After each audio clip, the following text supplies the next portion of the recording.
Good evening. I'm Rob Pettit, Chair of the Needham Board of Library Trustees. First, I'd like to confirm that all members and persons anticipated on the agenda are present and can hear me. When I call your name, please respond in the affirmative. For staff, we have Kim Hewitt, Director. Here. Gay Ellen Dennett, Reference and Programming Specialist. Here. And Faith Chrisley, Reporting Secretary. Here. For Library Trustees, we have Carol Thomas. Here. Anna Giraldo Kerr. Here. KK Hill. Here. Rick Hardy. Here. Tom Harkins. Here. Jay Fialkov. Here. Perfect. And for agenda item 12, we do not yet have Joan Smith, but she may join later. Good evening. It is now 7 p.m. or slightly thereafter on Tuesday, January 11th, 2022. And this is an open meeting of the Needham Board of Library Trustees. This meeting is being conducted as a remote meeting under an act extending certain COVID-19 measures adopted during the state of emergency, or the Act, which was signed on June 16th, 2021. The Act allows public bodies to meet entirely remotely so long as reasonable public access is afforded. This meeting will allow public comment by means of the chat function only. For this meeting, the Needham Board of Library Trustees is convening by Zoom app as posted on the town's website, identifying how the public may join. Please note that this meeting is being recorded and that all participants are participating by video conference. On video conference, please be aware that others may be able to see you and take care not to unintentionally screen share your computer. Anything that you broadcast may be captured by the recording. For effective and clear conduct of our business, for compliance with the Act, and to ensure accurate meeting minutes, I will restate our ground rules. The chair will introduce each speaker on the agenda. The chair will invite members by name to provide any comment, question, or motions. To the extent practicable and within the bounds of open meeting law requirements for conducting a virtual meeting, we will keep the meeting style informal as we do when we meet in person. Please remember to mute your phone or computer when you are not speaking, and please remember to speak clearly and in a way that helps generate accurate minutes. For any response, please wait until the chair recognizes you so that we do not speak over each other. Feel free to wave to get my attention. After members have spoken, the chair will afford public comment as follows. Any member of the public signed into the meeting as an attendee may submit written comment or question via the chat after identifying his, her, or their name and address only. The Assistant Library Director will monitor the chat inbox and alert the chair to submissions there. The chat submissions will be recorded and become part of the official record of the meeting. Each vote taken in this meeting will be conducted by a roll call vote, which is a requirement of the Act. I now request a motion to automatically continue this meeting to Tuesday, February 8th, 2022 at 7 p.m. with the same Zoom ID number, our next regularly scheduled meeting, should any technical difficulty arise tonight to keep us from completing this meeting. Moved. All right, do we have a second? Second. All right, I'll run through the roll call. Rick. Aye. Tom. Aye. Anna. Aye. Kay. Aye. Carol. Aye. Jay. All right. Like an aye. Aye. I was muted. Aye. And myself, aye. Great. So the first item on today's agenda is to review the minutes from the December 14th meeting. And just let us know if anybody has any questions or comments on those minutes. Carol? Although I didn't see this first time I looked through, I see that on page 3, under old business, the third paragraph, under old business in bold, Carol made a motion, etc. Space study encumbrance in state aid budget, should be state aid budget in the first line. And then on the third line of that paragraph, it really needs to have a colon after the word trainings, to encumber the $6,000 to cover the 2 staff trainings, $1,000 for online training and $5,000 for the staff in service. Okay. That is all I had. Okay. I have something. Okay. Okay. I In think. Oh, sorry. Go ahead, Tom. Yeah, in the Minuteman vote, I think the open meeting law and everything requires that all the voters be identified, unless it's unanimous. Okay. I'll have to check the requirements, but there's certainly no rule against including that information. I mean, I think, Yeah, as so way if as you want to check that, transparency. Rob, and let me know, and I'll just add all the names, or is that the best way to handle it? Just you just drop me an email saying we'll use all the names, because it's the first time we've had a dissenting vote. Since Sure. we started taking minutes, and I'll use the I same think for format your going forward. way of transparency, it should be listed. Yeah. Okay. And Thank you. I think Carol was trying to say something, but she was muted. Oh, I was going to say, I'm sorry I brought up a naughty issue for everyone by my vote. No, it's not. You're entitled to your vote. Well, And thank you're you, entitled but- to have. Well, it was a Absolutely. tricky, I think it's a tricky decision too, so. not everything is cut and dry. Yeah. And Kay, you had a comment as well. I just wanted to say, I think that the tone and the style of the minutes are quite good. I think you've kind of gotten to the point where you're kind of capturing the nature of the discussion without trying to report what each person individually said, which is, so I just wanted to express positive motion about the minutes. Absolutely. And Anna. Quick comment to express my thank you to Carol and Kay for covering while I was unavailable. So they helped with editing the minutes. And one request, I wonder if we could add a page number to the minutes, particularly since there's several pages. Maybe if you print them, I may get a little confused if they can get out of order. So They have a just, page number, don't they? I don't see them here. Maybe the Bottom copy right. I'm reading. In the The revision, I revised think. it one, was. I added them to. I added page numbers. Okay, Tim okay. sent it So out it's- again today. They had the numbers on them, just the one today with Okay, one correction on okay, it. the copy I'm reading, I don't see them, but okay, if they're there, they're there. That's great. Thank you. Yeah, the one that took out some of the highlighting that was there now has page numbers. I don't know if that's the one that Faith is working with, but Okay. Kim? Oh, you're on mute. Sorry. Okay. I wanted to make sure, since Anna had not approved, what do we need to do since Anna had not been able to approve them prior to the meeting? Like officially, is everything just okay as is? I mean, Anna, you've had a chance to look at them. Yeah. And I think as long as we approve those minutes as a public body, we should be okay. Thank you. The good procedural point. Any further comments or questions to the minutes? All right, in that case, do we have a motion to approve the minutes as amended? A motion to approve the minutes as amended. All right. Second, Great. I'll run through the roll call. Rick, Aye. Tom, Aye. Anna, aye. Kay, Aye. Carol, aye. Jay, Aye. and myself, aye. Great. We can move on to the next item, which is the director's report, and I'll hand it over to Kim. Thanks. So we've had a lot going on. So I tried to keep the report kind of to the point, but obviously COVID has made a really big impact again.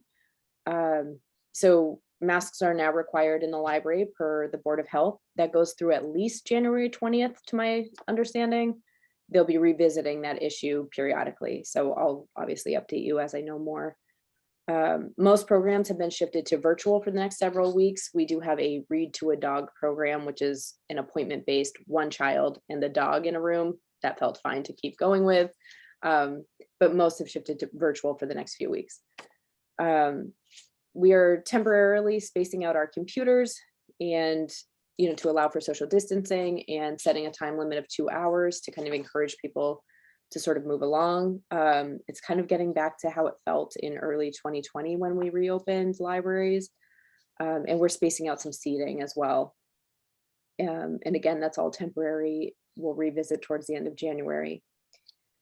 Department heads have been really helpful putting together quick guides for their departments so that if we have severe staffing shortages in one department due to exposures, someone else from a different department could kind of quickly fill in and have a nice little guide about the information that they might be asked to kind of utilize most frequently. I've been really happy about how willing everyone has been to pitch in. We haven't had to go that route yet, but I wanted to make sure we have documentation in place and start cross-training people so that so we do have that option because we have had some exposures. And the Friends book sale has been postponed. They are hoping to do the end of March, but again, that's something that we'll kind of revisit at the end of January, then again, the end of February, and just see how things are rolling then. For different news, we had a large amount of scavenger hunts completed in the children's room, which is a really fun kind of passive activity. And that's all thanks to Lucia doing those. We've transitioned to a new software for our museum passes, which has gone really well, thanks to Karen and her training and circulation. And we're having some issues with our second floor bathroom, where we are finding that they're intentionally being clogged repeatedly. And so we've had to have the plumbers out a couple times, like 2 times in a week and then the next week. And it's right now we are waiting on new locks, and then we're going to implement a keyed entry because the lock currently is like a odd little key. It's not a real lock. So we're working on that. I believe Angel has a work order in to get that done. And we're hoping by the end of this week, maybe. We were thinking last week or this week, so I'm hoping. And we'll keep the key at the reference desk for people to come and ask. Sarah Breen has been working on our digital content webpage, which should be live soon. And Danielle has been working to track our Wi-Fi usage and needs, and we're actually going to be upgrading our Wi-Fi service from Comcast and see if that helps. We're going up to 100 gigabytes currently. You can go up to 300, but we're not certain that's necessary. So we're going to monitor till the end of the fiscal year when our purchase order kind of runs out. And I met with Hank Haff, who is the director of building design and construction, to discuss the library space planning money that was set on hold in the capital budget, to kind of determine, talk about sort of what my vision sort of is, what I might be identifying as potential needs, and how an architect might play into that, and how the space study might go, and whether the $60,000 in there would potentially be enough to cover planning for that. And it was a really great meeting. Hank had a lot of really wonderful ideas, and he was really, I mean, just so invested in looking at all of the space, way beyond what I thought the meeting was going to be. So that was great. And as things become actionable or really start to take any shape, I'll certainly be coming to you all probably to approve different things. But there's nothing at the moment. It's all just kind of talk about what potential things might happen years down the line. And as you saw, I had sent a memo to Kate about the construction and what we might be thinking for the space generally, which is I really think we need a teen room or some place in the library for the teens to really be, so that, adults who want some quiet can feel a little more separated, but without having to have quiet areas or do different things that require a lot of staff time to monitor, and really build community amongst the teens and our actual teen staff and reference staff by having a place where they're both together and working together. So I think that would be really lovely for the future. And she said she was happy to recommend that this year so that it's not on hold for an additional year because they were waiting for the new director. So so she's moving forward with that as planned.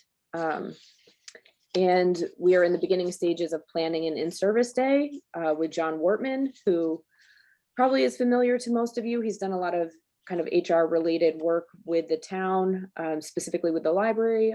And, he's an author, has many books about communication and workplace communication specifically. And he's on contract with the town. So that should be helpful because we may be able to utilize some of his hours on that contract and supplement the cost with our state aid budget. So I have a request in later to go through with you all. And then in terms of personnel, just quickly, we have Molly McDougall starting on January 14th as our new part-time reference librarian in children's. We're really excited. She comes from kind of a school background. She was in, I believe, San Diego for a while and has just come back to Massachusetts, and we're really looking forward to get her up and running. Diane Brown has resigned after 10 years of service, and her last day was January 7th. And Megan Saracola is temporarily working 25 hours a week to do cataloging, which is going to be a huge help. And that will last until April 1st. And she and Manny get along really well. They're working great together already. So I'm very optimistic about how that's going to go. I think that's going to be a huge help in the workload. Yes, Kara.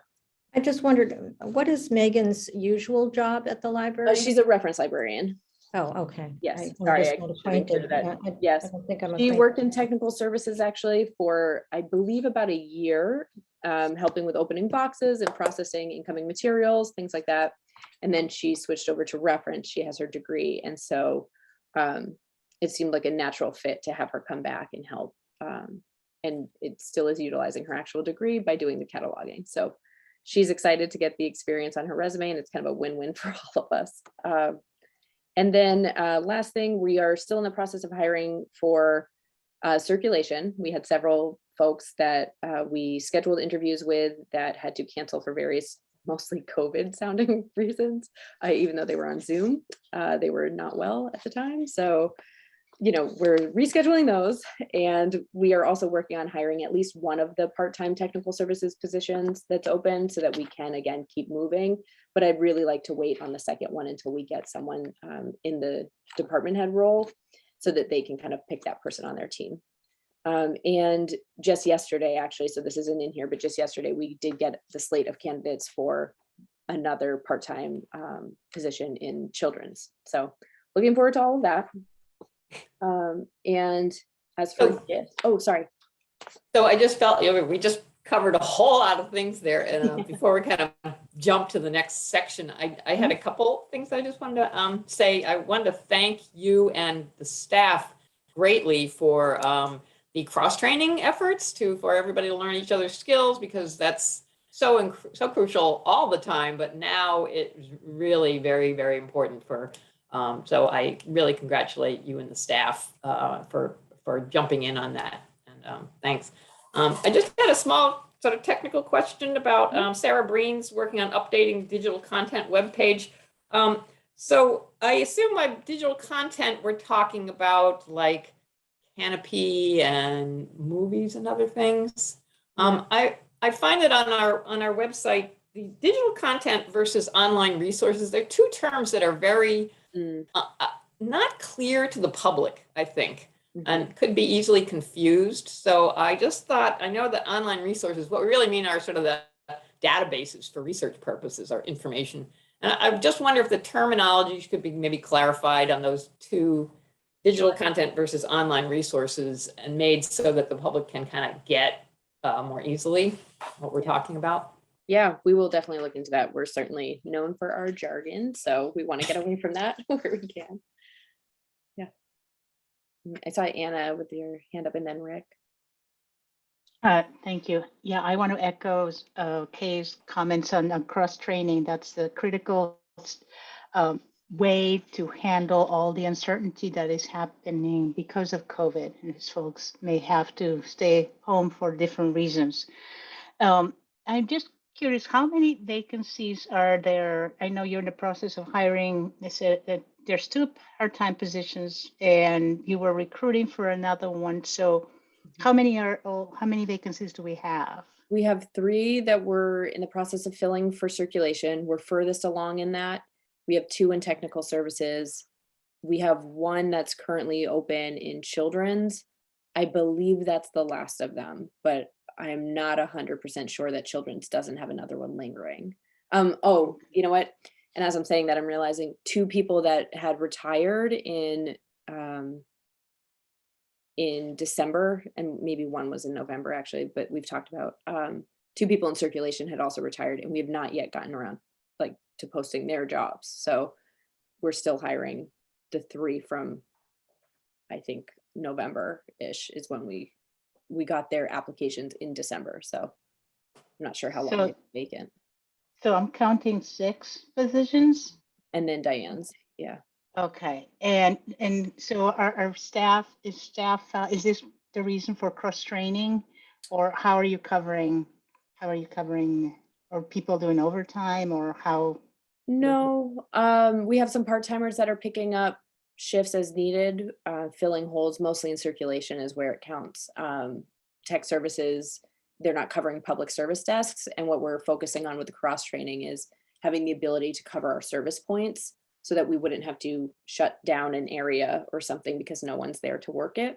And Dimitri and Danielle and I will be part of that process as well so that we can cover the reference desk and circulation, which I'm sure we could jump into, but just to have those guides so we know how everything in the department does operate. And yeah, so it's not really due to staff shortages, it's that we're a little short anyhow. And then we're shorter on random days because people have to stay home due to symptoms or due to an exposure or things like that. So I feel like my general theoretical ideas about librarianship are that you should always be cross-trained. Everyone who has a degree should be able to work down, to all the jobs that don't require a degree. And obviously it's more about, you can't really work up sometimes, but getting everyone to have a comfort level with certain basic functions of the library so that no matter where they are put or who comes to a desk, you can kind of resolve whatever the ask is for the patron. Thank you. Thanks for that clarification. Oh yeah, you're welcome. And I'm very glad that you connected with Hank. In that, yeah, I think that's going to have very positive results. I've dealt with Hank on the historical commission with the Emery Grover rehab. He's very good. So I think he's going to come up with some great ideas. Between the two of you, come up with some great ideas. So I'm very optimistic and can't wait to hear what you guys come up with. Yeah, he was so wonderful. I can't say enough good things. I really thought he was going to come over for like 10 minutes, look at the space and tell me an answer. And he stayed for 2 hours and we just couldn't stop talking about all the different ideas. So it was really, really nice. Yeah. Yeah. And it was nice to hear what the town can actually offer to do, like making models for us so that we could play around with furniture things without actually moving the furniture first. And it was really, so Yeah. I look forward to getting anywhere on that in the next year so that we can kind of maybe move some things around and see if those are things that are worth investing money in. Yeah. Just the numbers of high school, the teens after school. It's a great thing to see them in the library. And if we could I think they could use their own space. Yeah, agreed. I think a lot of patrons agree too. So, and probably the teens do, like I'm sure I wouldn't want to be just out in the open. I'd love to feel like I had my own place and kind of have that sense of ownership and pride in ownership that comes with that would also be beneficial. So I'm hopeful about that being something we can pursue in the future. Yeah. Were there other comments on that part, or I can move along to the gift list as well. Okay, so not seeing anything, I'll move on. That for gifts, we had a gift of $1,000 to the Permanent Donation Fund from Heather Marsh, and we had a $100 donation to, in remembrance of Sally Powers, which came from her son William Powers and partner Leslie Creedy. So I would ask you. Yeah, make a motion Yeah. to accept the gift. Mhm. Second, Got a second? Okay. I'll run through the roll call. Rick, Aye. Tom, Aye. Anna, Aye. Kay, Aye. Carol, aye. Jay, Aye. and myself, I, and many thanks to the donors for those donations. And just to clarify, I didn't catch who actually made the motion first. I did. Okay, thank you. Okay. All right, so And should we move on to buildings and grounds? yes, so the staff elevator is back in service. We had our alarm company in recently and they did their yearly sprinkler, pole alarm and sound test. Everything went well with that. And the community room carpet was cleaned. There are kind of, as usual, some outstanding items, likely the same ones, but something new that came up was Angel had mentioned that the ladies' handicap bathroom on the main floor was not working. So he has a work order in for the plumbers to get in there and fix that. The children's room lighting is still an ongoing issue. Hank had some really great ideas about that. So I look forward to working with him to, he has some fixtures in mind and things like that. So we may be able to work with Sean on that to get different fixtures. So that was a really nice outcome of that meeting. And then he has these other 3 things that I believe have been on here for some time because they're from 2018, but fixing some of the door alarms, the sink area inside the pantry, and the visual and sound fire alarm systems in the community room still needing to be installed. Yes. Yes, Kay? Yeah, I just had a quick question about the alarms on the doors. Getting up to the 3rd floor, it's always sort of puzzling, a little confusing to me. Like, if you go through those doors, there's no real way to get to the 3rd floor, right? Or if we want to, without going through a door, which is supposed to have alarm, but doesn't have an alarm. I mean, I'm a little puzzled as to, I don't know how other people are doing it. I'm not 100% clear on which doors you mean. 'Cause Yeah, there are I'm thinking of the 2 stairwell doors that go up to get to the 3rd floor. Because the elevators we can't, you probably don't even know, but so we can't get to the 3rd floor by the elevator. Right. So I've been using the stairwell. There's a secret code. We just need a Yeah. code, yeah. Okay, But yeah. I do want to make sure I'm getting your question about the stairwells, because there are 2 stairwells. So there's a staff stairwell that is alarmed on the other floors, but not the 3rd floor for whatever reason, which I guess Oh, okay. is only staff would get to it if they have the code to get in past the alarm. But then the stairwell near the elevators. Yes, that's the one I've Mhm. been using, but I'm thinking if we put the alarms back on, then how do we get up there? Yeah, I think people would need the code, Yeah, okay, I'll have to get the code. which I'm happy to give you the code for the elevator Okay. later. Great. Yeah, and I'm not 100% sure, like I don't have a lot of detail, like working knowledge of what that work order was about otherwise. Yeah, so I can talk to Angel too and maybe have some more information next time. Could I just add something about that then? Yes, Carol. There used to be an alarm. It was alarmed and then it turned out, I don't know whether it was turned off and then it couldn't be turned back on, similar to problem with the elevator or what, but the problem with not having it alarmed is that staff leave their pocketbooks maybe upstairs, or a stranger can wander in either by elevator or by the stairs and, or walk out of the library. That's more a matter of cameras, taking something with them, such as, books from the book sale that they didn't, and they neglected to pay for or something. We have had that happen. So, it's better to have the whole combination, I think, and just have people that belong upstairs have the, either be escorted or have the code. Yeah.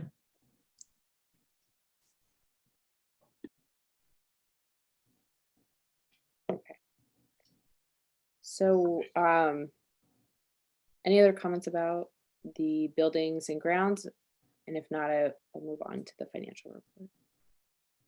Okay, so the financial reports, they got a little funky yesterday. So the balance as written in my report does not reflect the true balance that Carol had pointed out for the state aid report. So I will update that. Excuse me. Our current balance for state aid is $8,661. Sorry, 1 second.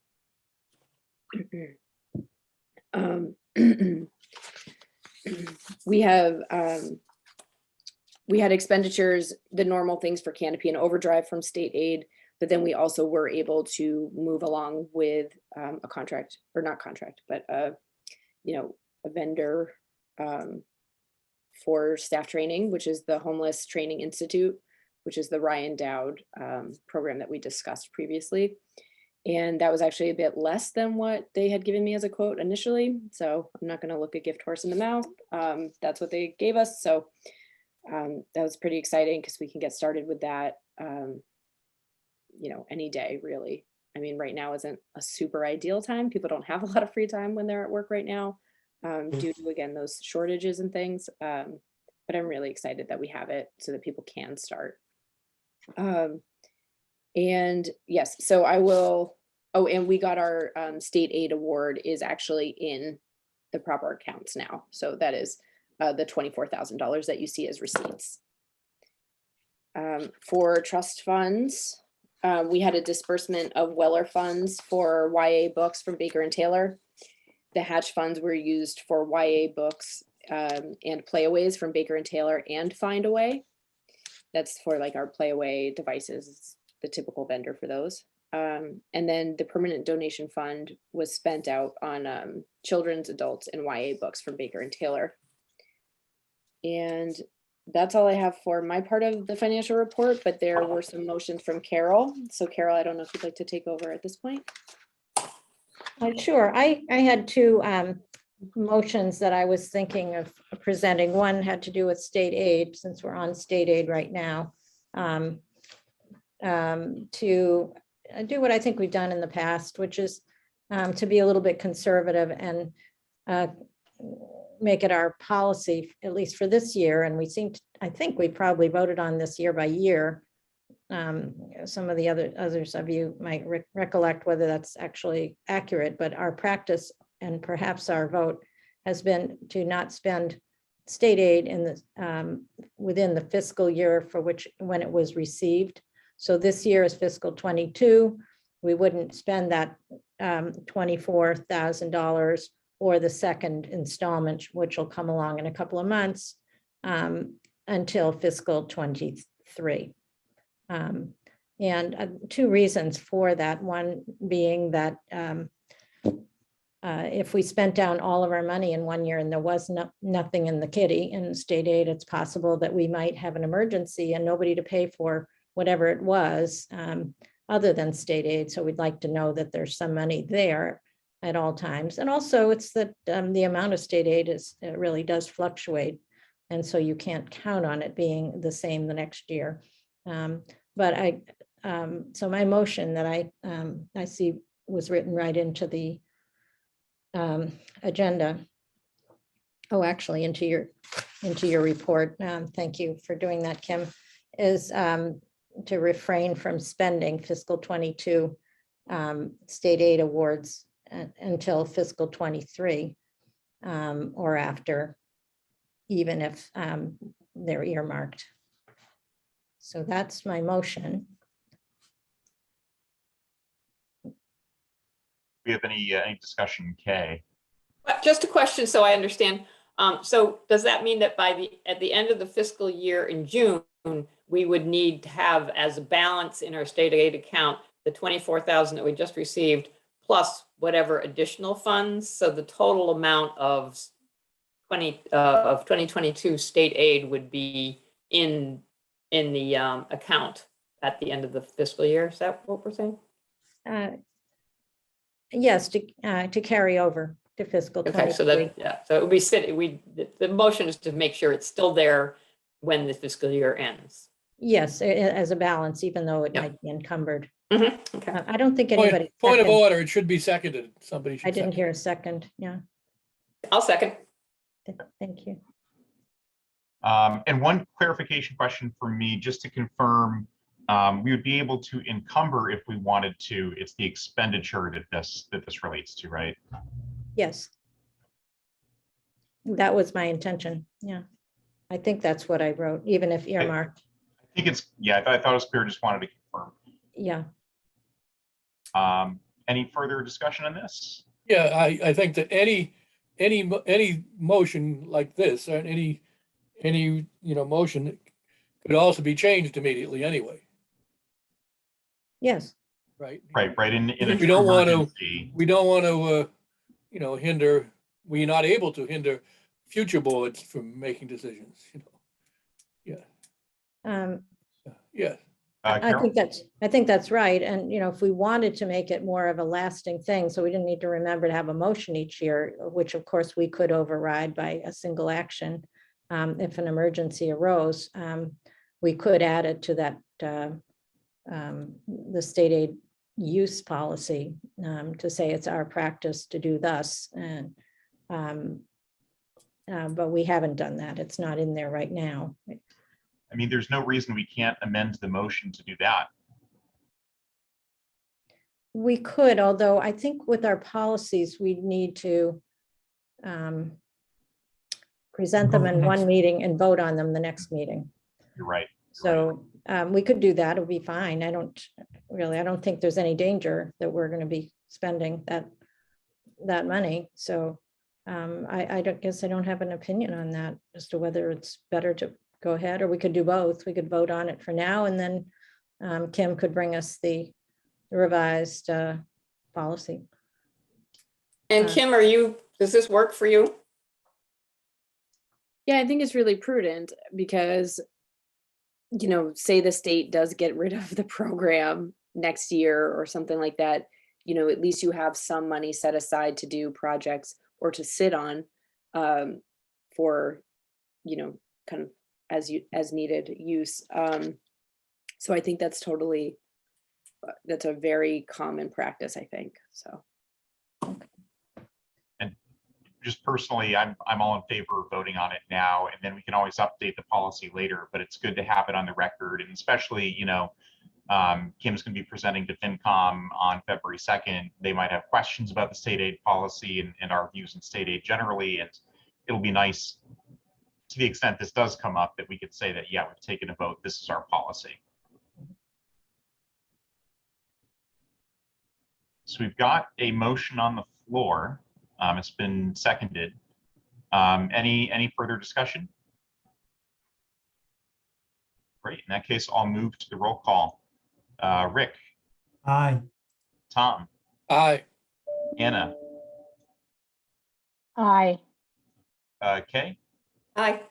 Carol, Aye. Jay, Aye. and myself, aye. Thanks. And Carol, that brings us to your other motion. Yes, my other motion had to do with the trust funds. I don't know who prepares this chart. Maybe Kim knows by now. I've never known who actually, puts all the numbers into the boxes on this trust funds chart each month.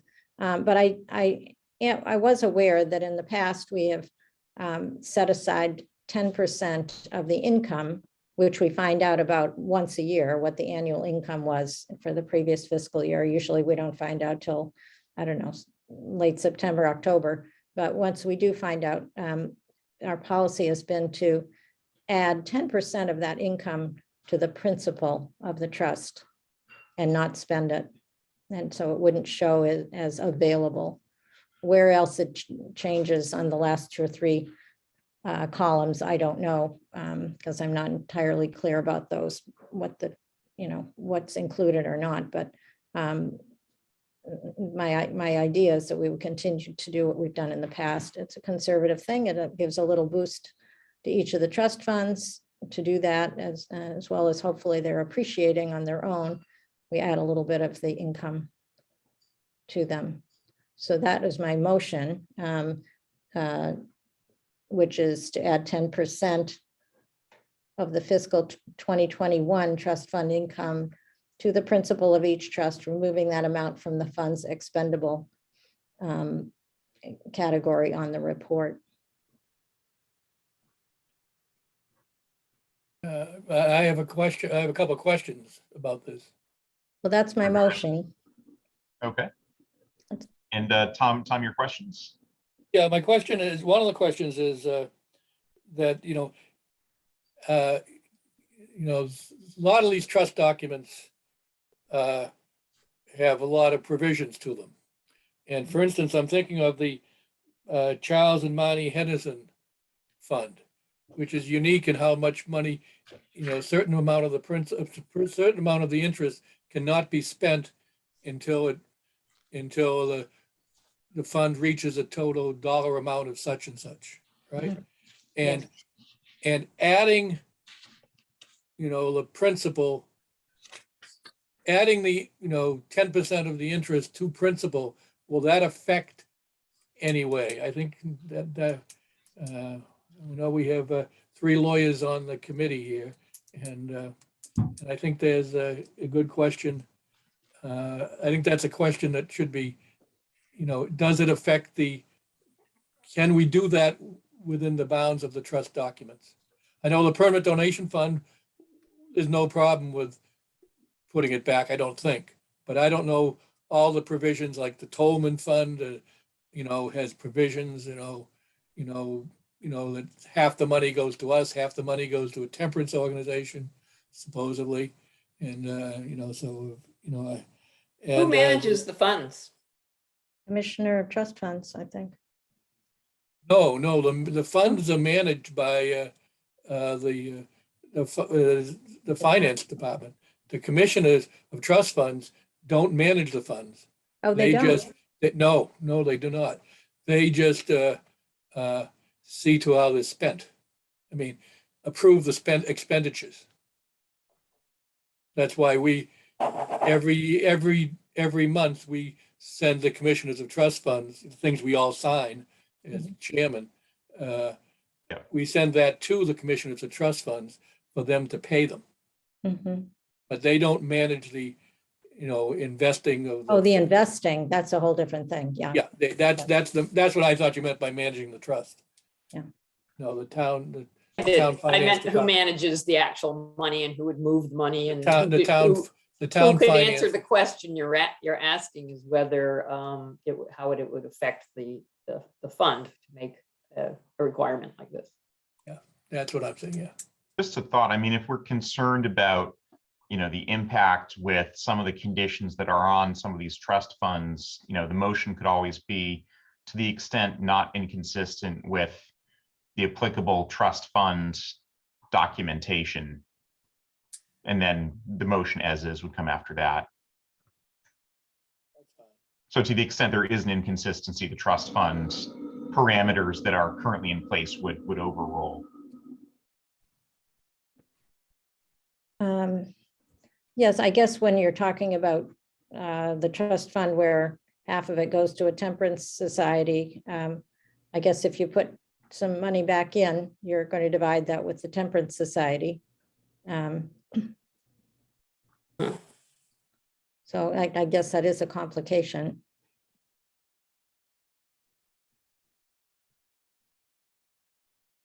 Yeah, I don't know. That's the Tolman one, and it says the interest only in the Tolman fund, and that's that's interesting that the Tolman fund has been problematic, but I think I think that Rob's solution might work, so that therefore that no one trust could challenge this thing, and if they did, then that one wouldn't be applicable for them or something like that. And so I think we have a motion on the floor, but it's not been seconded. Rob had made a suggestion to amend the motion, but Rob technically can't make the motion to amend because he's the chair. So somebody else would have to make that motion to amend. I'll second and motion to amend. Okay, so we have to work out the wording again, but. Well, if the first motion hasn't been seconded, can't we simply redo the motion? You could. I cannot. Somebody who can understand it better than me might want to restate the motion. I could say what somebody else might consider moving. Well, what you said was to the extent not inconsistent with the wording, with the provisions of, or inconsistent with the provisions of a particular trust fund, and then go ahead with the same language. Exactly. You have that, Faith? No, maybe to do the complete sentence with the updated language, perhaps. 1 second.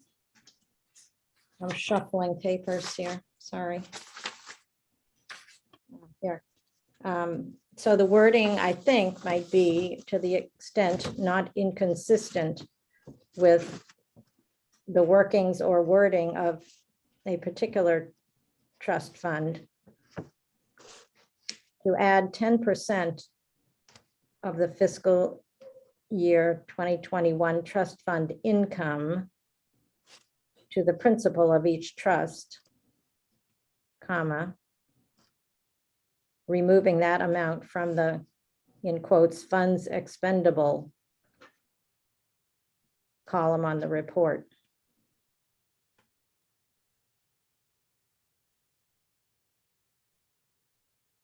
So that would be the motion with the additional wording. I would second that. Right, any further discussion before the vote? Okay, I'll go to the roll call then. Rick, Aye. Tom, Aye. Anna, Aye. Kay. You're on mute, Kay. Sorry, aye. Thanks. Carol, Aye. Jay, Aye. and myself, aye. And thank you, Carol, for those motions. And that brings us on to the statistical report. Yes, thank you. So this is, yeah. So our November circulation was certainly slightly down from October, but I did want to also mention, I'm not sure exactly what happened, but I had two numbers in the increased line that should not have been there. I meant to delete them.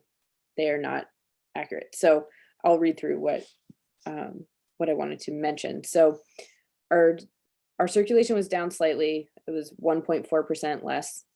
Foot traffic was down almost 5% in November from October. So again, we are seeing that decline as we headed into winter. And our program attendance was down 7%.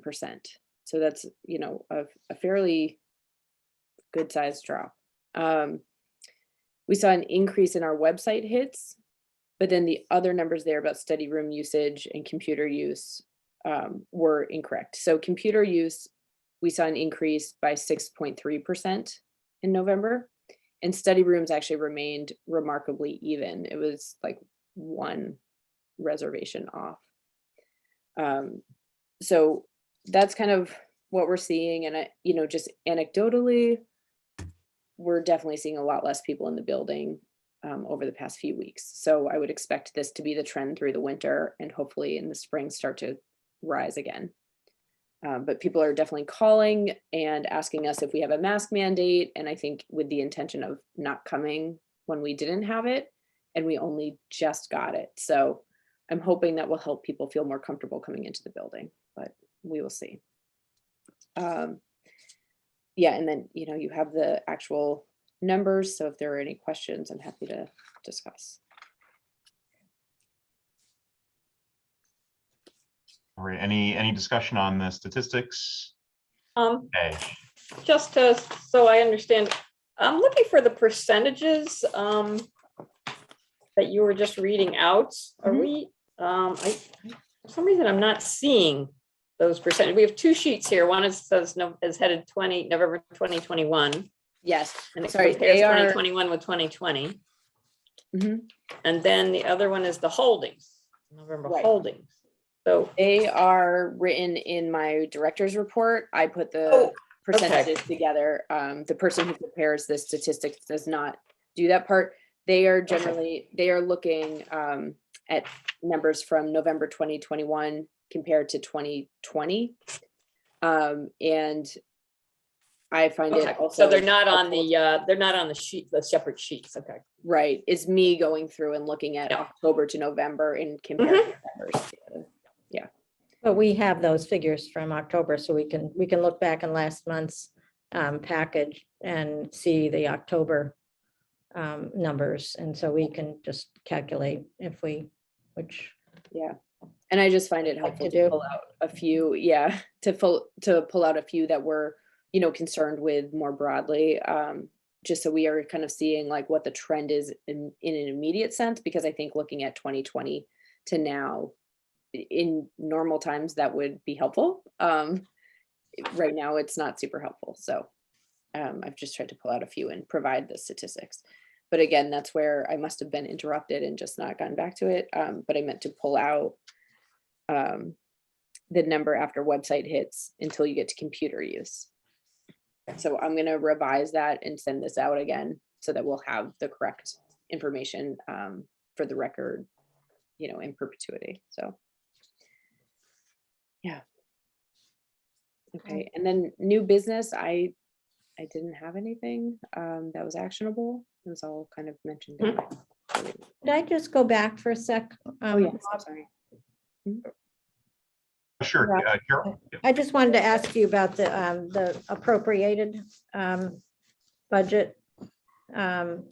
It looks like we're in good shape. I mean, we're really about where we should be for salaries. It seems, we're halfway through the year and fiscal year, and we're, we have about that much left in the balance. And I guess the, it's always very hard to tell with the expenses because we don't spend those, steady flow all year. So I guess it's a little hard to know where we stand, but it looks like we're in good shape. Does it seem like that to you? Yeah, that's definitely the sense that I have, working with Jenna and Dimitri and folks who order things too, is that people are feeling comfortable with their budgets still for where we are in the year. And for book ordering, it's almost perfect. So I'm very happy with that number. Thank you. I think we're ready to move over to old business, there being no new business on the agenda. The first item under old business is in-service day closure requests. Yes.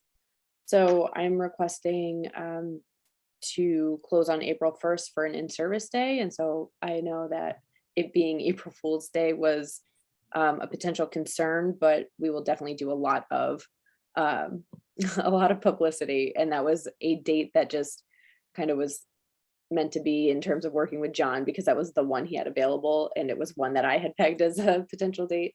And, of course, the caveat that we may not actually be able to do a whole in-person thing, depending on how things go. But I'm hopeful that by spring, if this moves quickly, we will be okay for an April 1st. So I am asking for a motion to close on April 1st. So moved. Carol? I second. Yeah. Okay. Any discussion on the motion? I'd just like to, I know that the virus is putting a lot of damper on things, but, I hope we don't get back to a place where we felt like in the beginning of 2020, first year, that we all have, most everyone is vaccinated and boosted. And so, we do have some protection. So I guess I would want to express that, some moderate in-person contact, I think is somewhat safe, according to, of course, following the Needham health guidelines. We also have the advantage now of having a better idea of how these waves work, and you can almost predict out it's a 2-month cycle. This one maybe even potentially even quicker than that. But it's almost like seeing a weather forecast, and knowing where we are right now, it seems reasonably likely that by early March to late March, we're going to be in pretty good shape. And we're planning like it. So that's, yeah. Good. Yeah. Knock on wood. Who just made that motion? I got the second that Carol seconded, but who made it? Okay. I moved it. Great. Yeah, super. Thank you. And Anna. So you're closing for the whole day, April 1st, right? That's the idea. So if folks call in or any email communications, is there going to be an automated message? Or is somebody or people going to rotate, or how will that be handled? We would just be closed to the public. So we would have a message on the machine that we're closed for an in-service day. We would have lots of notifications on our website and social media, like especially in the lead up to that too. but we wouldn't be taking any calls or anything. Okay, so the question, whatever questions come via emails or if there's anything, they'll be answered the following day. If Yes, it's you kind know, of like a okay, snow got day, it. basically, yeah. Okay, got it. Any further discussion on the motion? Okay, in that case, I'll go through the roll call. Rick, Aye. Tom, Aye. Anna, Aye. Kay, Aye. Carol, Aye. Jay, Aye. and myself, aye. Yeah. Great. That brings us to security cameras. Yes, so I wanted to clarify one of the points. We have not had a lot of movement on this in terms of being able to schedule a meeting. But it was clarified for me that it will be our money spent on the cameras, even if buildings has to be involved in the planning of it. They don't have money that would go towards a project like this. And so I did want to clarify, because I believe Dimitri had said in our November meeting that it was town money, and that was my understanding as well until more recently. So just to clarify, we definitely want to keep that money, encumbered in state aid and all of that. And I just wanted to bring some clarity to that issue. And Mhm. Yes, Kay. could we have a new, I know we've changed kind of the state aid encumbrances a little bit. Could we get a new version so it reflects the most current state aid encumbrances? I I believe. think it's up to date. Yeah, this Okay. is on Is there. it? The last one I have is July. No, we had There's one in Kim's email.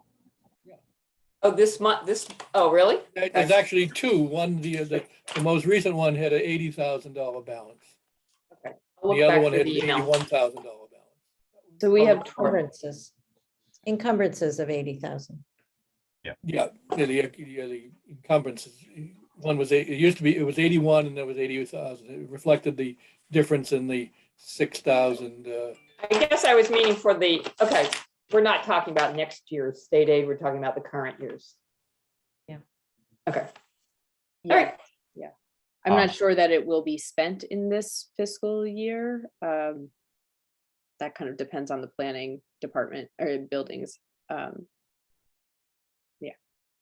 Okay. Kim, did they give you any idea on whether or not they would be receptive to kind of looking at the quote that we got? Because I think that, thanks to I think it was Dimitri and Danielle, we ended up getting a very competitive quote compared to where we started out with, like a quarter of the price. And I'm just hoping that we're able to keep in that good pricing rather than have to, put this out to bid and end up with something that's back where we started. Yes. Well, no is the answer, I guess. I don't have a sense of whether they're going to continue with that. I would think us having it is very helpful to them. But we have to have a meeting about a few issues that are kind of this, is it library? Is it where's the money coming from? And so we're kind of getting together documentation of a few issues to have kind of a singular meeting to delineate some of these things. And make the lines a little more clear. So for this, I'm not sure if it goes over a certain amount, potentially we might have to go to a bidding process. Carol? Does anyone recall, wasn't that the lower bid also from someone who was on the vendor list, so we didn't have to go out, didn't have to put it to bid? I don't recall. I have just found all the documentation that Anne seemed to have had. It wasn't super clear to me at this point.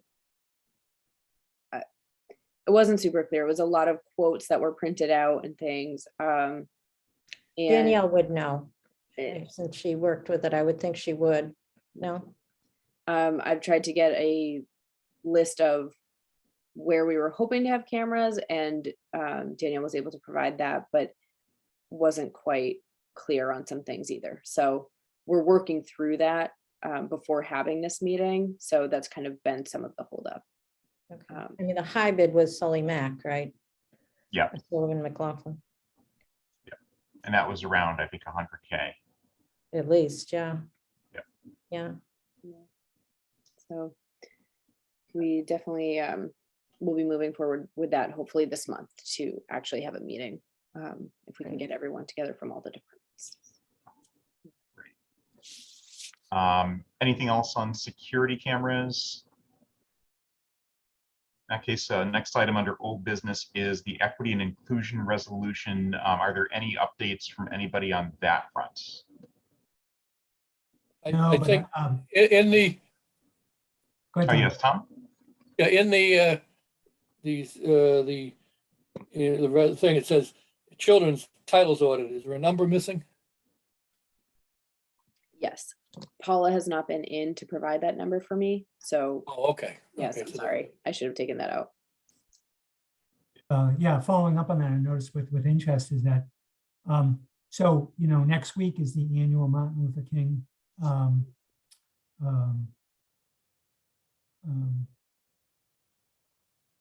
Remembrance Day. That's done every year by the by NDI.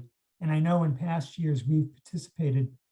We've had a table of books at the library, although right now we have another display set up.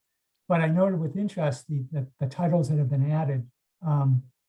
And I was wondering if, and it's kind of late now because today's Tuesday and Monday is the 17th, but having a list maybe over the past year, all the relevant titles that might be of interest that have been added to the library. Anna. Yeah, what I did was I meant to answer the email trail, by the way, but what I did is I checked in with NDI, the Needham Diversity Initiative, and instead of having a table display, of course, and in the past also we had provided a PDF of a book list. So I provided the link to the website where there is, I'm looking for it right now, diversity and inclusion. There is a link here on diversity, equity, and inclusion book lists. So it's several. It's not only about race, but so I just directed them. This is the spot where we have the race-related books. So they're going to share that with the audience.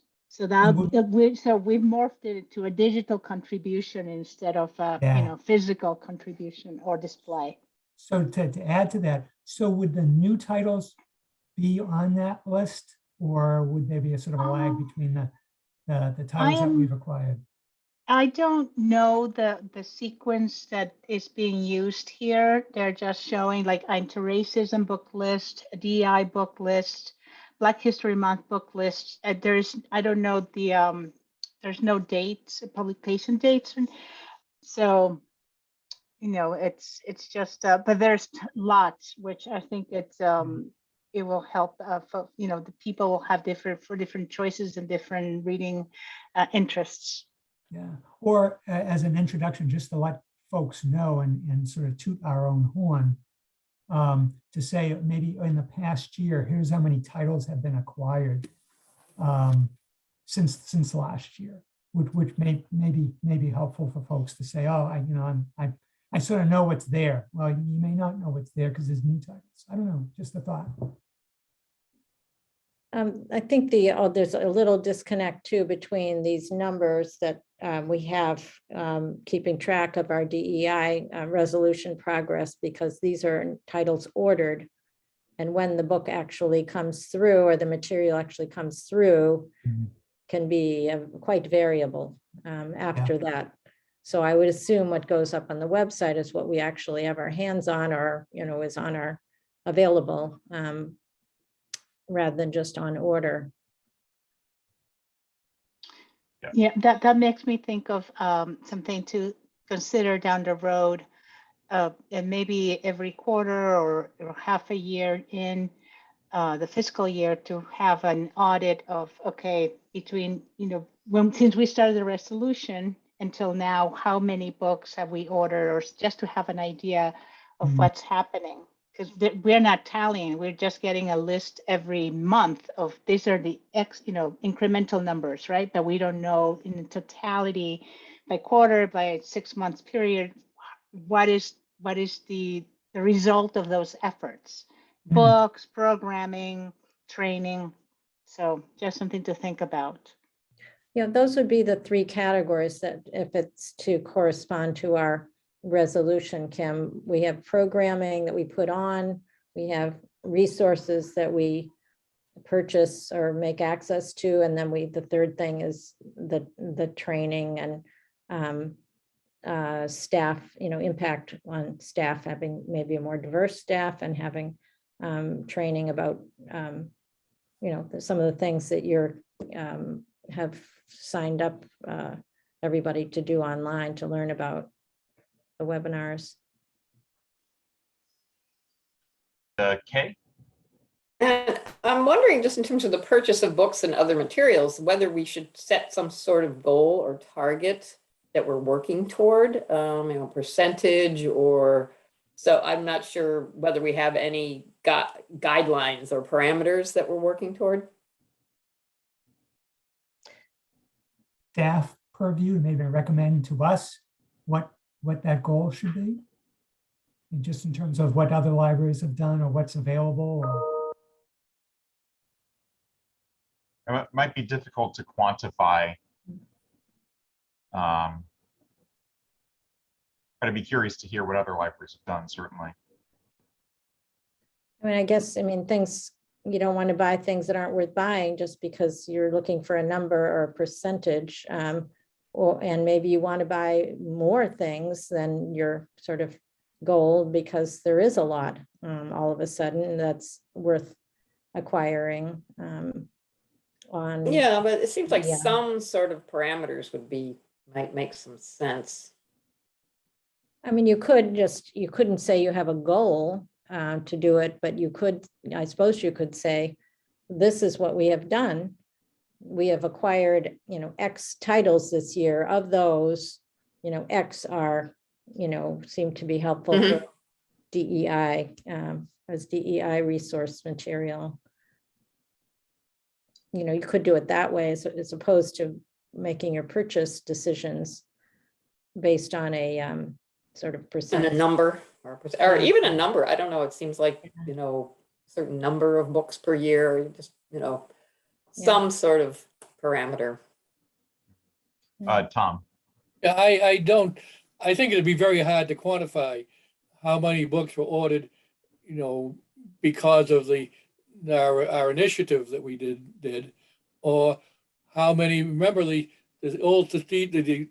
last strategic plan had a diversity element to it as well.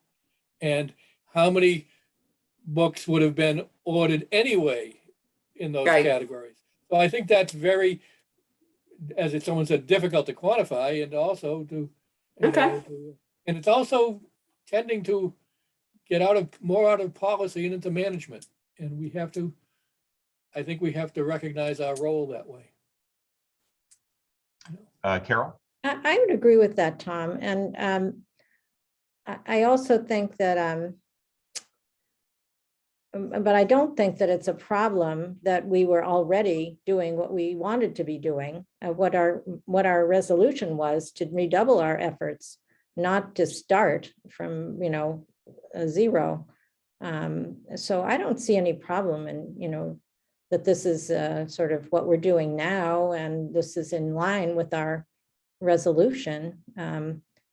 Even if we would have, purchased something in the past, I mean, of course we would. We, have all kinds of things in the collection that were supportive of this area, but we wanted to increase that, those resources. So I don't see that really as a problem, but I agree with you, Tom, that it's really it's certainly not up to the trustees to decide what, acquisitions the library makes, as long as we've stated our policy that this is what we, would like, the library to keep in mind. That's good. I think, right, just kind of getting the message out there that including to staff, that it's a priority of the trustees to ensure that having diverse viewpoints, diverse authors, diverse subjects covered in the materials that we purchase as one of the most important factors that is considered when purchasing decisions are made. So I'm sure there are many factors that are considered you know, the popularity of the book being one of the chief ones, but that I'm sure that's a high priority. And Anna? I will say in reviewing the website, the book lists are really, there's been an improvement over time, a more diverse, pun intended, themes and different groups. What it started with just race-based, now they're all different identities. So it's really evolving and growing. So I think the work is being done. It's just a matter of being perhaps more intentional. And that is kind of what one of the library's key roles is opening the world up for people and exposing them to diverse viewpoints. It's not just about, you know, bringing in a certain amount necessarily, so much as presenting the full spectrum of viewpoints and authors and subject materials, so that, you know, basically making sure that we're not focusing overly on one specific group or genre. That's just my thought.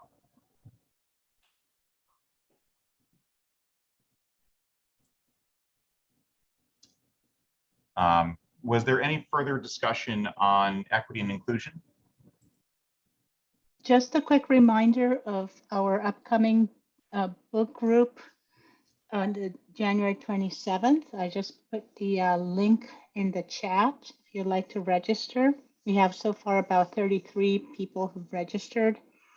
And the book is So You Want to Talk About Race by Ijeoma Oluo. Thank you, Anna. And another thing is that, you know, just 2 days ago, the Friends of the Library had a very good program, yes. which is, I think was I never saw the numbers, but it was 70, very I've well heard. attended, I think. I heard And 70. it was an excellent program, and it should be included in, you know, the Friends of the Library. We don't control the Friends of the Library, but we do help them with the space and the Assabet, you know, system. So I had trouble joining that program. I don't know, I was all fouled up with my whatever link, but so I just heard on my phone the end of it, but I did go back and look, and I see that it's already on YouTube. So any of us could, and other people hopefully will, go back and hear it if they missed it. Very sort of engaging guy. Oh, he was terrific. Yeah. Yeah, the YouTube it's a great resource. You know, we had one program this summer where the YouTube viewership was, I think, 10 times the in-person viewership, and there were people watching it who were, you know, not from Needham. So it's a great tool to really expand the audience. I have trouble finding that. I cannot find how to look at those YouTube things except by going to youtube.com and plugging in Needham. I can't seem to figure out how to get it to it from our website. I don't know. Maybe there's a trick I haven't noticed. Carol, if you go to the webpage and click on About, you will see a listing of how to stay connected, and the Needham Free Public Library YouTube is the second selection under that. Okay. Also, So it's right there. If you scroll to the very bottom of the website, as well as, I guess, right below the latest news, there's a bunch of icons. One of those is YouTube. Oh, okay. Thank you. Anything else on equity and inclusion? Okay. In that case, the next item on the agenda is marketing and outreach. Any updates from anyone there? Okay. In that case, we can move on to the website. I think Kimmy mentioned that Sterling had sent over some new mock-ups. It did. And first, I'm going to ask Gay Ellen to share her screen so that we can look at our website currently. I'd like to show you what Danielle and I have done recently to point to COVID updates and things. I think it's been, well, it has been available to us. So what I'm talking about is the bar at the top that says masks required, all of that. This has been an option, and I'm not sure that we've been using it frequently, but I think we would like to use it for now. to point to important information for people to find when they hit our site. And Gay, would you mind going to Wellesley's for a second? I just wanted to show you, ours is a very like subdued color palette. And Wellesley's is very bright. So I want to show you that because Danielle is going to reach out to Sterling so that we could have something that looks closer to that in terms of the banner across the top. So it is very noticeable. When we were listening to the conversation and concerns last month in particular, it seemed like we were looking for a place to put alerts like this.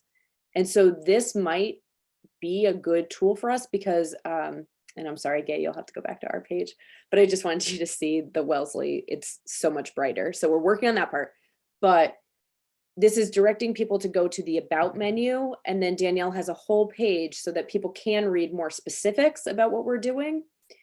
But it hits you right in the front page that, yes, masks are required right now. And even when that changes, it can just simply say, for COVID updates, please go here. And I think that's a very easy thing for people to follow and to know, where to find the info they're looking for. So that we wanted to see if that might potentially satisfy the need, because the two things that Sterling sent over are going to take a good chunk of hours potentially away from our contract, essentially, like in their work hours. So we have two concepts. So Gay, if you don't mind throwing up whichever one. Okay, so this is concept number 1. Now, I think Danielle and I have a lot more questions than answers at this point in terms of what you are looking for, because that will affect a lot in terms of the conversation. And before we get into it in depth, I was actually wanting to propose that maybe you could pick a delegate to come in and meet with Danielle and I to really go over everything in detail and what it might take. Because adding something like this, we can do, but then we have to redo the whole homepage to accommodate this.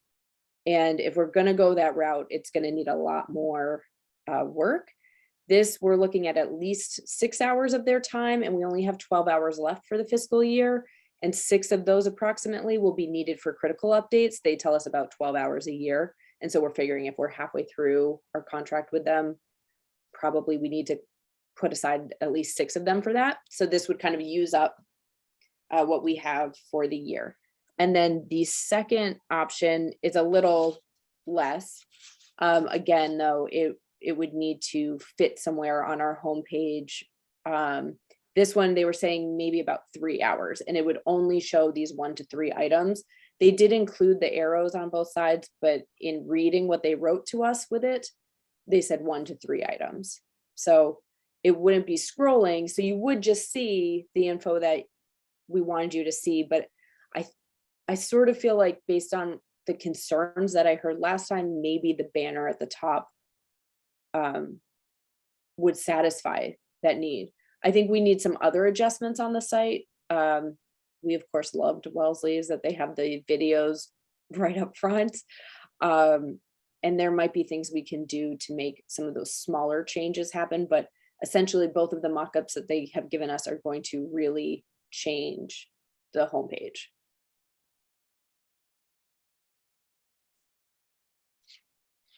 Yes. Okay. Yeah, I'm happy to respond to this because I was kind of one of the ones that raised the issue.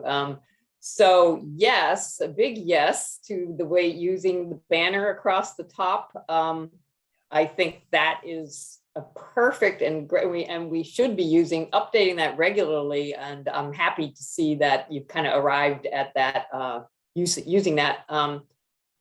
So absolutely yes. The second thing is, I think there were some concerns. I think Anna raised a concern about where do we post if we've got a new list of something going on. an event or a new list of books or a display. I think that the two solutions that Sterling has provided are much bigger and more visually overwhelming than what we had in mind. We were really looking for more of a text box. So I don't think the communication didn't get through. And, I think your idea of having a meeting and maybe having a delegate is a good one. So I don't think the things that they're proposing really are what we were looking for. That's kind of how I felt too when I saw them. I almost wonder if, we couldn't kind of accomplish at least part of the goal by, the banner is useful for kind of high urgency items, up-to-date news. I guess you could always use it just for example, if we have art in bloom or a major thing going on, you can always put up information there, something that's going to be of interest to a lot of website visitors. Yeah. The other thought was that, in concept, in theory, the latest news section performs a pretty similar function. Could we just move that? And I know this doesn't solve everything, but could we move that up so it's right below upcoming events? Would that be easy for Sterling to do? And you could even call it something other than latest news. You could call it Spotlight.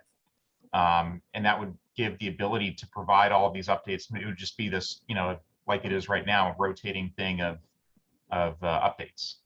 You stole my idea. Oh, Because I they were was just gonna saying, say oh yeah, the same.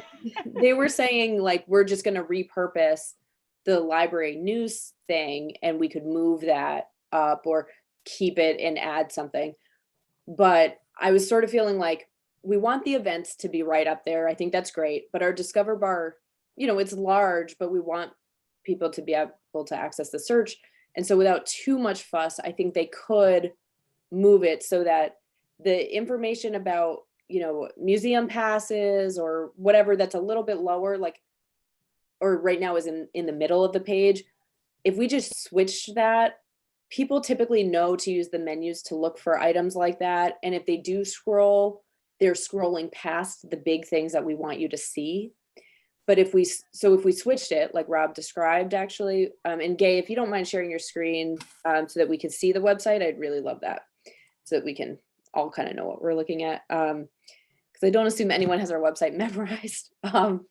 So if we switched it so that the latest news came above this "Did you know we offer" section, on most computers, if you're on a desktop or something, maybe not with a laptop because they're tinier, you would probably see the latest news above having to scroll.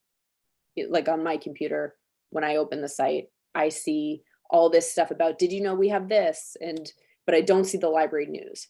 So by switching those two components, we'd very likely hit more people's eyeballs with the things that we are trying to highlight, like programs, or we've got things about Libby or Wi-Fi hotspots and Chromebooks, all those important things that are changeable things. So I sort of wanted to investigate that avenue too, but I didn't know if, I don't know, we can ask them for mock-up as well. But again, the mock-ups, are taking up hours of our service time as well. And so I would love to have maybe a designee kind of come in, make sure we've got what we're thinking about, like, good, and ask them to do a mock-up and then maybe move forward with it.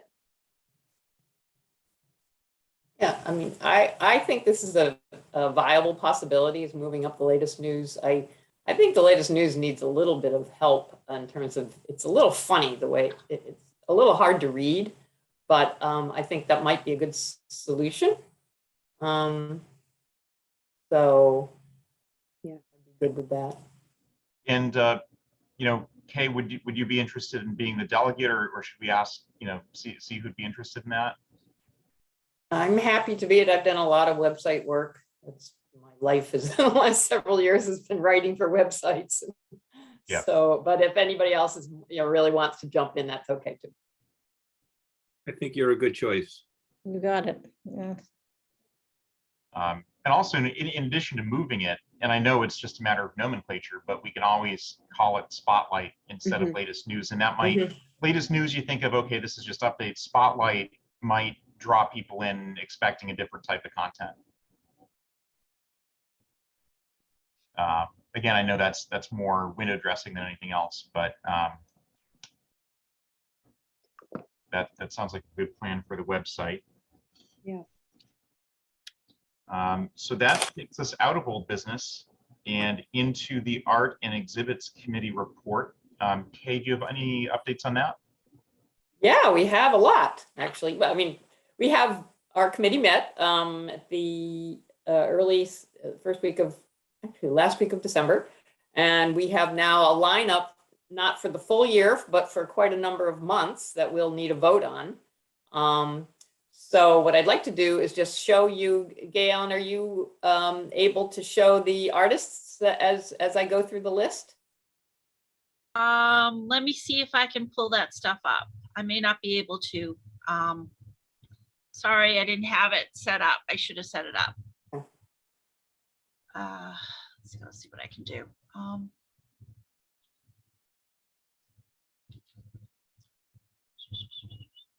Why don't you start and I will see what I can go find. Okay, well, you know, for January, we already have Thomas Gately, photographer, who's does some brilliant work. February is Gail Hansen with oil paintings. Gay Allen recruited her. She's shown before. And then March is Ruth Sanderson. Now, Gay Allen really should speak to Ruth Sanderson because this is a special project of hers. I will definitely speak about Ruth. Give me a second because I can actually show some stuff on her. Have your attention, please. The library will close in 30 minutes. Yeah, I know.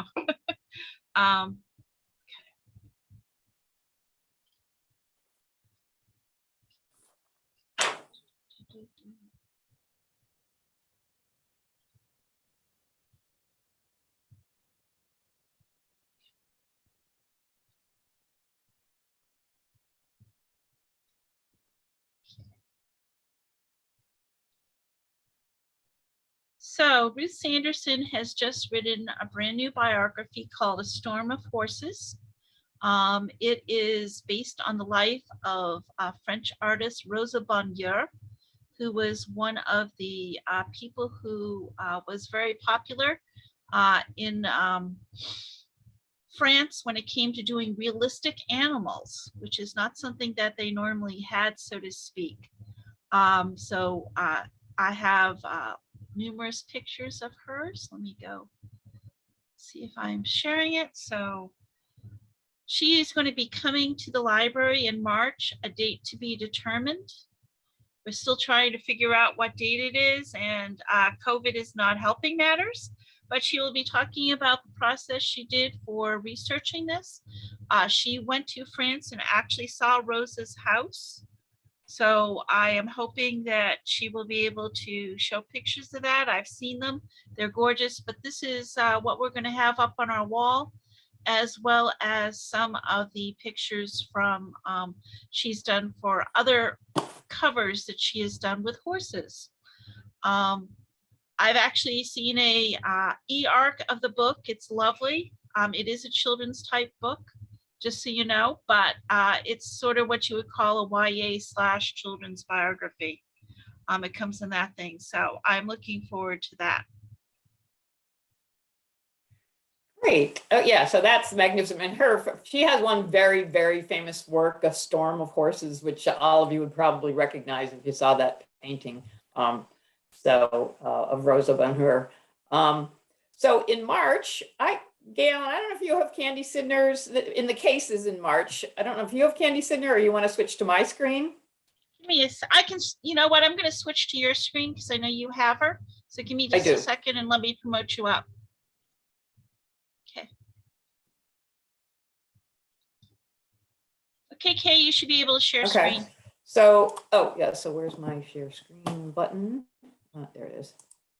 Okay, yes. So Candy Sidner, whoops, I lost it. Where'd it go? There you go. Oh, you got it. Can you see that? Yep. Okay. It's the bird. The bird, yeah. So Candy Sidner she's going to be in the cases for March, And she does these small, beautifully rendered ceramic sculptures of animals. She does her work right here in Needham at the Potter Studio at Gorse Mill. So I just have those two examples. And then we have in April is coming up Open Studios of Needham. We don't have photos of that yet ready. May, we have, okay, so now Gail, you're saying it's the Needham Public Health Department? No, Wait a it's second. the, No, what are you it's saying? it The Globe is, winner. as is, it's usually the Boston Globe Scholastic Art winners from right, the Needham okay. High School. I do not know if that contest is being held this year. And I will be contacting the high school to determine if there are any winners to exhibit. If not, the Needham Art Association tells us that they do not have a location yet for their spring show, and they will be happy to take that month for us. Okay. So, all right, so that's May. June, we have Stacy Hamilton who does, can you see this image? You're gonna need to share it again. Oh, I have to share again. Okay, oops, I lost my. Yeah. All right. Take it down and then you can put it back up. Okay. Trying to get my my Zoom back again. All right, I'm losing it here. I'm sorry.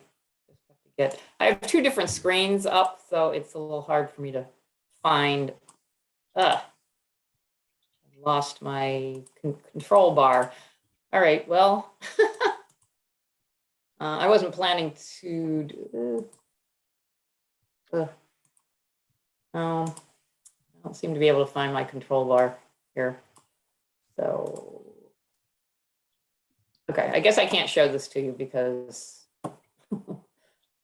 Just tell us about it. maybe. Okay, so Stacy Hamilton is an African-American photographer who's doing an exhibit called Black Women of Massachusetts.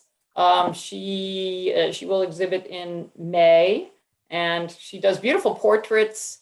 She specializes in shooting photos of women who, as she likes to put it, look like her, who have darker skin and curlier hair and who really have strong African features. So that's the photo exhibit of portraits for May. Okay, is it May or June? I thought the Art Association was the June. alternative to I'm the sorry, June. Scholastic. June. Okay, thank you. I just wanted to make sure I hadn't missed something. Yes, no, that's correct, June. And July, we have Earn a Place. One of our committee members has recruited a group of people who are part of a program called Advocate Program, who are people with mental health disabilities who have done a series of face masks, not masks like COVID masks, but more full face, interesting looking artistic masks. So that's an interesting group that we haven't represented before, is people with mental health disabilities. So I would have pictures of those too, but I've lost my control panel screen. Give me a second. I believe they're exhibiting at the Weston Library at this point. Oh, are they? I believe so. I'm taking a look now. Maybe now they changed over their exhibit. They were last month. So I do not have access to that. Oh, okay. All right. So, and then I'll just give you what we have so far. And then we have a watercolor artist for August, Rhonda Curry. That I can share if you'll stop sharing screen. Okay. Thank you. Oh, my control panel came back now. Oh, good. Hold on. This is Rhonda Curry. We've had her previously a few years back. She does absolutely gorgeous watercolors, fruits, flowers. And that's Rhonda herself from when she did a interview with the Needham channel. So this is Rhonda. Nice. Okay. So now that I have my control panel, yeah, Carol? I just wanted to just ask if there is a theme, because we had a bit of a problem there was some controversy when she presented the last time and certain pieces were taken away. Oh, I wasn't aware of this, So, so, I mean, she's a No, wonderful my- artist. She Mike, there's no question no, I about will that. be telling her I would like to see flowers and I would like to see other things, and we will steer away from the other stuff. Great. Yeah. And I you will just talk to need her to about look- that. Yeah, you just need to really not only tell her, but look and see. that okay. she I followed will. the direction, which she did not the last All time. right, and I was not aware that this was the artist that we had that issue Yeah, with. yeah. It was problem with religious themed images, Yeah, right? yeah. Yeah, okay. That's good to know. Okay, thanks, Carol, for Yeah, mentioning. no, that. she's a wonderful artist. It Yeah. has nothing to do with that. It's just, it Yep. didn't, I No, thought we're- it was not appropriate myself. We're town government and we can't be, promoting religious art. So, okay, and one last share screen. I think now that my control panel is back on my screen, I'll share pictures by Stacey Hamilton. Can you see my screen again? No, not yet. Here you go. Oh, wow. Okay, so these are the kinds of portraits she does. I just thought it'd be worth taking a look at. And okay, I have a couple more, but okay. So that's what we have for so far. So we still have September and October open, and Needham Art Association will probably take next November, December as they usually do. So that's kind of our lineup. Yes, Yeah. Carol. I just had one other question. You said that Advocate, or some, that organization was having masks. Are they 3D things that go in the case, or is that on the wall and they're not masks really? The physical? plan is they are masks, they're 3-dimensional, but they will go on the wall. So they're not like framed masks, but they will hang on the wall. Okay, sounds very interesting. Yeah, it could be. We have some different thing, we're trying to branch out a bit. And Good, I think it's great. just trying to think of this. Oh, yeah, so I need to have a vote to, I'll just run down the list. So I would like to move that the trustees approve the following artists for, we already have, okay, so February, Gail Hansen, March, Ruth Sanderson, March in the cases, Candy Sidner, April, Open Studios, May, Gail, and I don't have that one written down. May is up in the air still. That is either the high school students who are the Boston Globe Scholastic Art winners, or it will be the Needham Art Association Spring Okay. Show. So we'll need to come back on that one. Okay, so in May we'll come back. June, Stacey Hamilton. July, the Advocate Program of Masks. August, Rhonda Curry. So then anyone second? I second. Right. Any further discussion? Great. I'll run through the roll call then. Rick, Yes, an enthusiastic aye. Thank you, thank you, Kay. Tom, Aye. Anna, Aye, and thank you. Kay, Aye, Carol, Also an enthusiastic eye. great. Nice collection of artwork. Jay, Aye. and myself, I. Major thanks, Kay. That's a fantastic lineup. And We're working on it. Thank you. I'm excited that we can see stuff virtually as well. It's always nice when we can't be in there in person as much. Well, the month goes Yes. by so quickly, you say, oh my God, I meant to go in there, and the month's almost over. Yes, please. Alan puts these exhibits up every month on the website. So Thank you, This Kay. this month's exhibit is gorgeous. I was just there Yeah. the other day. It's just, I wanted to buy a couple of pieces. They're really great.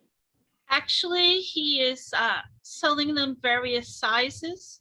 So if you actually go to the artist and exhibit page and you click on the thing for his website, it takes you directly to his page.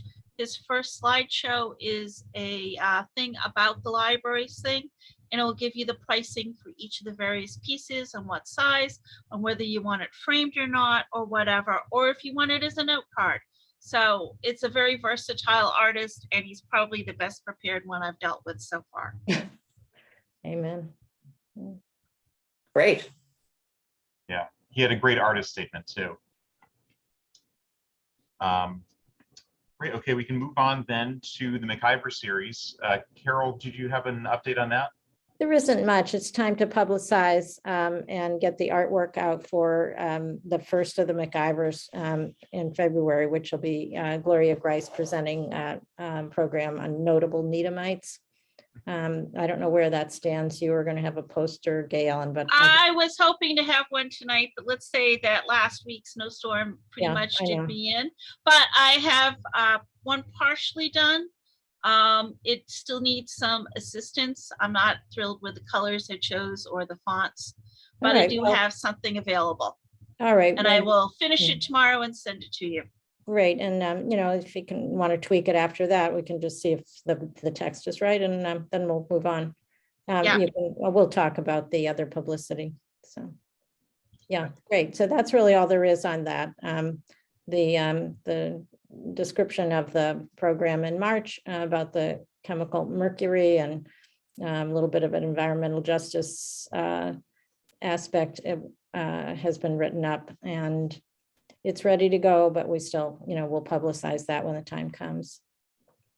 Yeah. Carol, if you could send that to me for the next for this coming newsletter that I'm preparing, so I can give it a push on the back page, so to speak. I think you have it already. Yeah, the mercury. I may, but I will double Okay. check and make sure that I Alright. have what you think I've got. Okay. Anna? Carol, you mind reminding me of the dates? Oh, you know, I don't have them in front of me, but I will send them. Why I don't I do. do that? Hold on. Yeah. Give me a moment. I'll give you dates. The February one is going to be February 13th. You can already sign up on Assabet for that one. The March one is set for the 20th of March. And as soon as I publish the next newsletter, that link will also go up live to register for. Usually Great. wait until I have it in the newsletter before I put something out. Good. Yeah, that sounds good. Yeah. Thank you, Gail, for having that at your fingertips. All right, next agenda item is Friends. Any updates on that front? I could simply say there was a successful program last Sunday. A couple of you mentioned. I was unfortunately not able to see it, but I'll look for it on YouTube. There's another event on February 6th, Slavery in the North by Wellesley College professor Kelly Carter Jackson. The book sale for January, I think 28th, has been canceled or postponed, however that works out. And I guess that's about it. There's a Friends board meeting next Monday, I think. So, but that's the latest. On the 31st. The 31st, yeah. Yeah. Great. Well, thanks for that update, Jay. The next item, and we can always come back quickly, but Joan is going to provide. Hey, Joan, we're just going to provide a quick update on the LFN. Yeah, we didn't meet last month. So, so the only thing I can tell you is that our donations are up from last year, which is nice. So, Right, we'd heard a lot about the plan for the LFN's anniversary and some of the initiatives around that. right, and we haven't progressed because we didn't meet in December. So, but we are meeting on Thursday. So, you know, we're going to continue working on that. Okay. Yeah, it sounded like some pretty exciting initiatives there. Yes, yes. Joan, just so you know, some of the programs that were scheduled to and were approved by the foundation, specifically the children's ones, are not happening at this point. Oh, We're dear. hoping to Okay. reschedule because I don't have a community room available at this moment. It's full of furniture. But I will be keeping the LFN advised on where we are at on those programs. Okay, great. Thank you. Great. And thanks for that update, Joan. That brings us to the end of the agenda. We've got trustee comments. Anything to discuss? I didn't know if we wanted to have any kind of update about isn't the FinCom meeting coming up before our next meeting?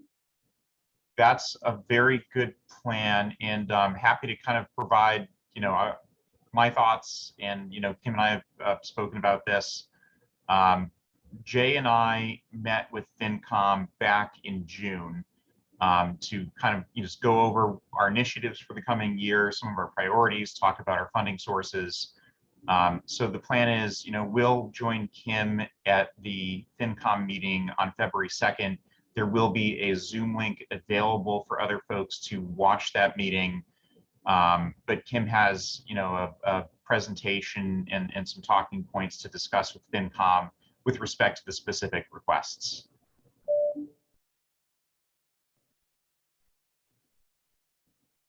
And we're hopeful that that will be a productive exchange.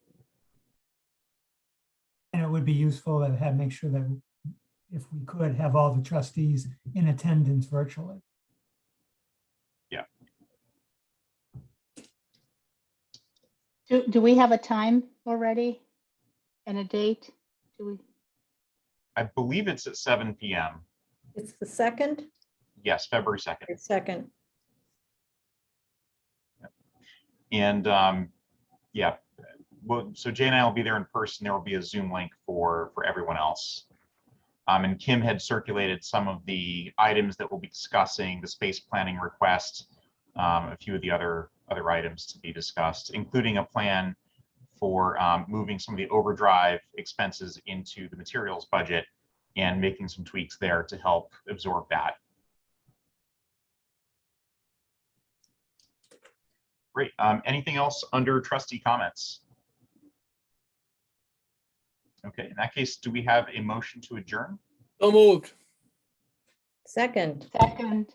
All right, I'll run through the roll call one last time. Rick, Aye. Tom, Aye. Anna, Aye.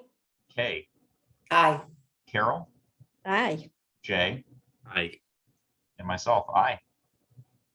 Thanks, everybody. Hope to talk to you soon, and Happy New Year. Thank Happy New you. Year. Happy Thank New